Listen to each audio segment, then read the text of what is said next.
All right, guys. Starting early. I was going to start in like 10 minutes, but I was like, yeah, let's just start it now. I want to talk about transposition from second position to first position. So let me just explain what that is for those that do not understand that. First, second position is just that. It's a position on the harmonica. It refers to a certain scale. I'm going to be using the blues scale in second position. On a C harmonica, I'm going to actually focus in on the bottom end, holes 1 through 6, and share with you guys just loosely and by ear an example how you can self-teach first position to yourself, first position blues. What is first position blues versus second position? Second position means that the easiest way I know how to explain it when I tell beginners is just hold up 4 fingers and look at the key you're playing in. If you're in G, you count. G starts over after G, A, B, C. And then you'd end up in your cross key of C harmonica for second positioning G. But in first position, we just use the same key harmonica. So I've got a G harmonica for first. That's a G harp. And a C for cross harp today. Now, if you don't have these 2 keys, it won't help you today, but you could certainly do this with other second and first position keyed harmonicas. Like you could take a D harp for second position and then an A harmonica for first. That would be a next logical choice I would recommend you would take. All right, so let's talk about what you can do to transpose. Let's dive right into this. I said to you that first position was playing the harmonica in the key of the music, right? So you're playing a G harp, just for an example. This is really last minute. I'm just doing this spur of the moment, you guys. For what it's worth, I'm going to break down that last video, the 3-hole shuffle, into 2 videos where I dissect all of the riffs, so that if you want to learn some of those and you're having a hard time by ear, you've got audio tabs you can reference from that to that video. That's coming up soon. So if you're in the key of G, let's just say you're in the key of G, because that's what we're doing today. This is a plain shuffle in G. This is a double shuffle. All right. So here's an example for you. So let's do this. We got a little track going. Let's get out a C harmonica.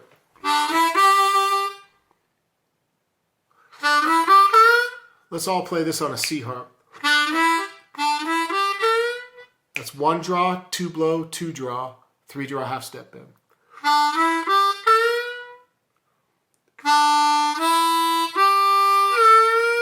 Everybody finding that on a C harmonica? 1 draw, 2 blow, 2 draw, 3 draw, half step bend. So how does that sound?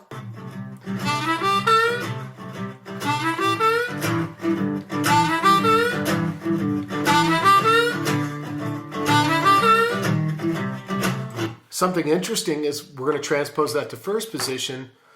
Those first 2 notes, 1 draw and 2 blow, are not used by a lot of harmonic players. And that's mainly because it's not in the scale notes that we find in. So they're just passing tones, pickup notes. G harmonica, if you've got a G harp, we're going to play 6 blow, 6 draw, 7 blow. So let's just get that.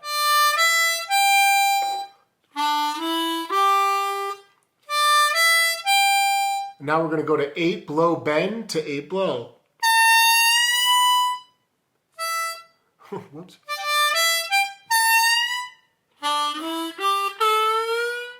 So it's the equivalent to taking that 3 draw half step bend and just bending a little and lifting the bend. Lifting means we make it sharper.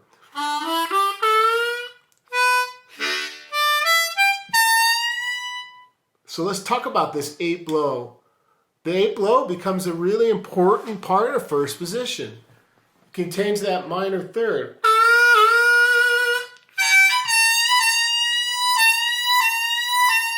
And as you know, that 3 draw with that half step bend right there in cross harmonica in second position does so much.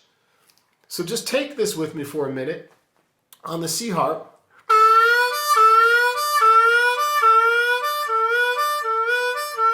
Three draw half step bend to three draw to four draw. I'm not going down all the way to the full. I'm just taking the half.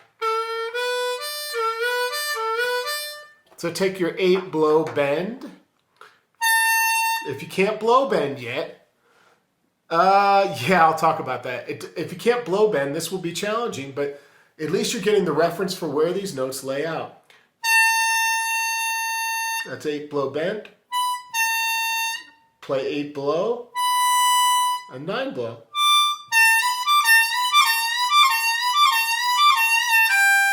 We know 7 blow is like a 2 draw. 7 blow on a G harp, 2 draw on a C. So I bring it down to that resolve on 2 draw.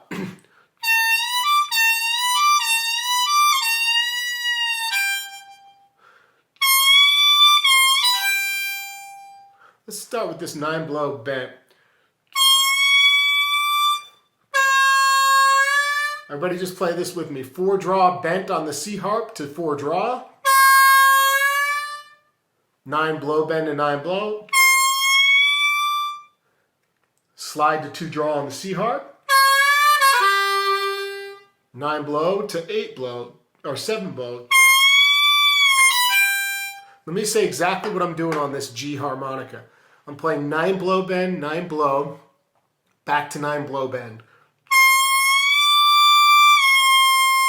And then sliding to 7.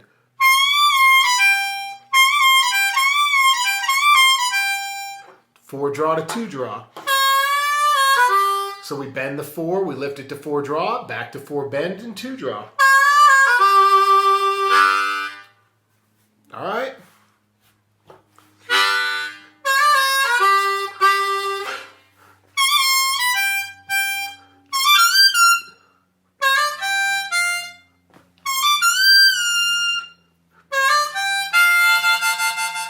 So let's play that.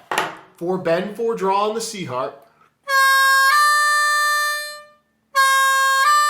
6 blow.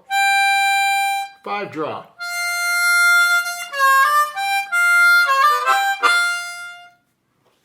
Come over to this G harp. 9 blow bend to 9 blow. To 10 blow. 10 full step bend. Like the Whammer Jammer riff.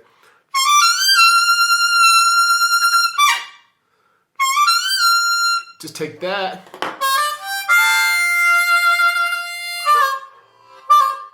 So as you can see, 1 through 6, the holes 1 through 6 in cross harmonica, second position. If you get the feel for how to move around in there, in that position, and you come over to your first position, just work 6 through 10. Come back to your cross.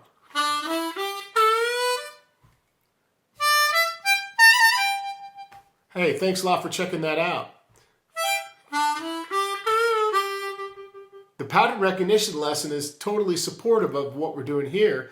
Pattern recognition just takes you through all these different patterns that are coming up, and not trying to always talk about position work relative to the pattern. I consider it a serious instrument. I know a lot of people don't take it seriously, but that's because the vast majority of harmonica being played out there is just not being taken seriously. It's just kind of people messing around with it. So we're going to keep going a little bit. And by the way, this is kind of a bronze plate, I guess, from bluemoonharmonicas.com. That's what this cover plate is. It looks like a penny. It's like a copper color, I guess. Yeah, it's pretty sick.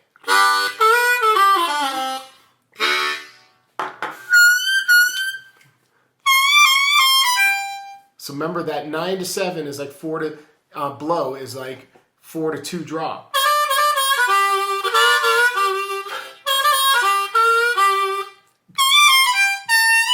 Let's talk about that riff.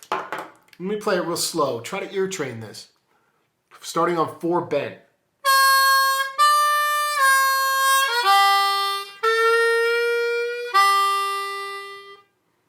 Right on. Thanks for checking it out, Richard.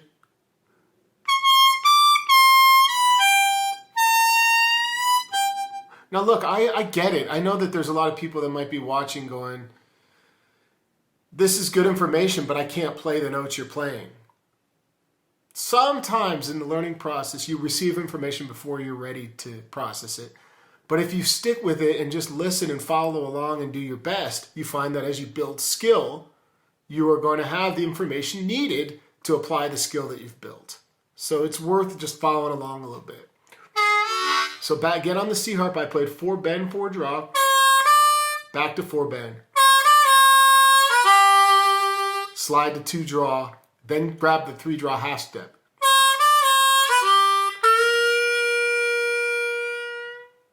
And then 2 draw. All right. Let's play that a couple times on the C harp.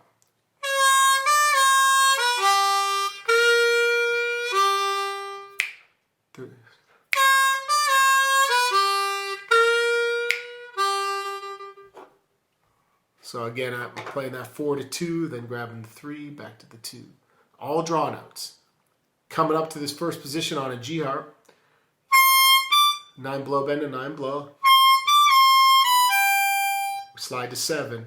Then we grab the 8 and we take the bent note, lift it a little bit. And then 7 blow.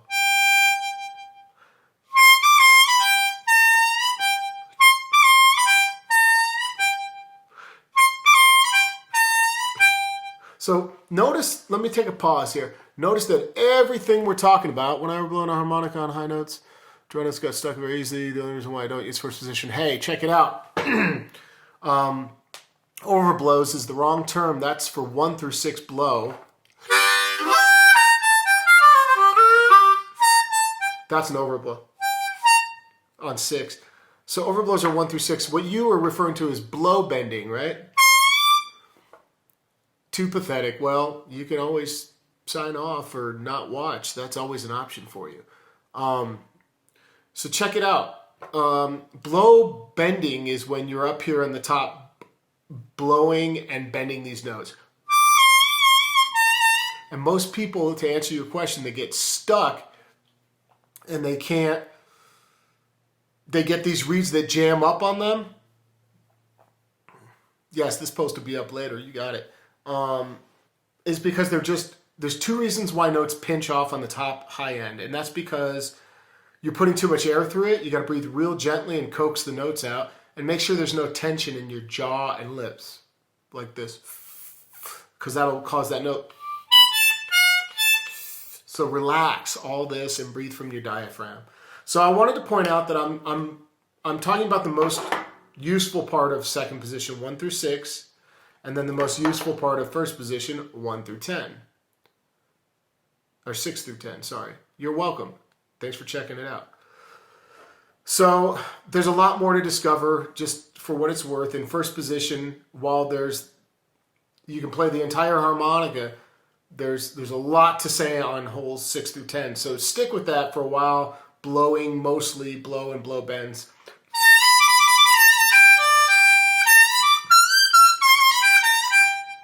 But then you've got to take the time eventually to discover how to articulate and walk around and say stuff musically on the bottom end of the scale. I'm not talking about that today. I'm just talking about the high end of first position and the low end of cross, which are, again, the most common parts to play in each position. Half valve diatonics, I've tried them. They're pretty damn cool because you can express a lot of emotion on the blow notes on the bottom that you can't do in a normal Richter tuned. I just need more time with it to practice. PT is the best example I know as a pro master player for those half valved. Yeah, the middle and lower end of first is a little tough. Maybe I can do a different video on that. Where do these things go when they leave, you guys? Right on. Well, I've spent a lot of time playing this stuff, so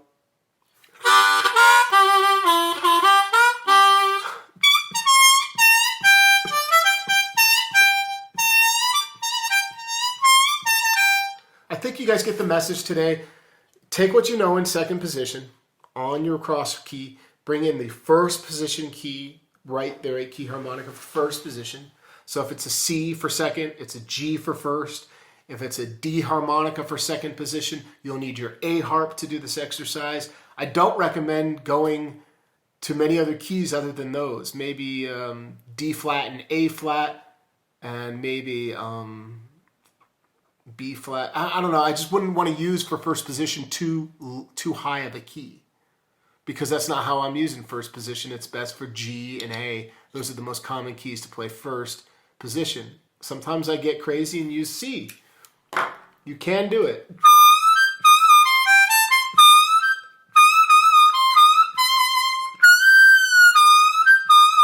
But by the time you get to 10 blow, it's really tough to control a 10 blow bend on a C unless your harmonica is really set up. Spend your energy where you get the most mileage out of it, and then, work it. 2 harps. Yeah, absolutely, man. What's up, Jimmy? I often will take in one song and do what we're doing here, start on that C harp and then play a little bit on the high end, right? And then come back down and play a little bit in the cross key. Thanks, Troy. And it allows your listener to stay more in tune with what you're doing. They're captivated because you're expressing what sounds like a whole nother thing, a totally different sound coming out from the high end. So it's a great strategy when you're soloing to not distract yourself constantly, but play for a while here, maybe pick up first position and work a little bit of that. It's a great strategy. All right, I got to go to this next lesson. Just want to do a quick video. Look out for the part 1 and part 2 coming up next. And that'll be me dissecting the 3-hole shuffle. So if you've been trying to work it by ear, that's the best way to do it. And when that doesn't work, I'm going to give you guys the answers. I'm not going to write it out in tablature, but I will offer it out in audio tab.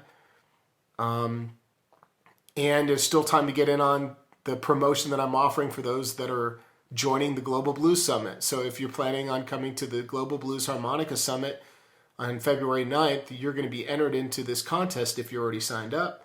Potentially win a free year of harmonica lessons with me and a free Hohner harmonica and a couple other free things that go with it. This is a event-specific promotion. I am going to give away a bunch of other cool stuff where you don't have to sign up or do anything, so that's coming up. And I appreciate everyone who understands and gets that. For those people that were throwing a fit on my video the other day, hey, this is a promotion for the event.